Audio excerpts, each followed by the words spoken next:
Rəbbiniz tərəfindən bağışlanmağa və müttəqilər üçün hazırlanmış, genişliyi göylər və yer qədər olan cənnətə tələsin.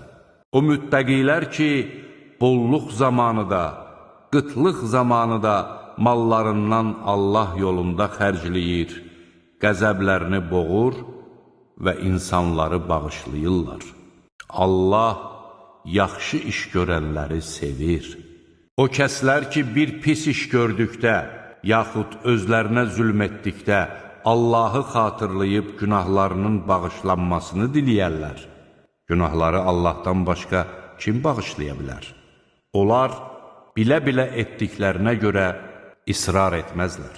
Onların mükafatı Rəbbindən bağışlanma və ağacları altından çaylar axan cənnət bağlarıdır ki, orada əbədi qalacaqlar.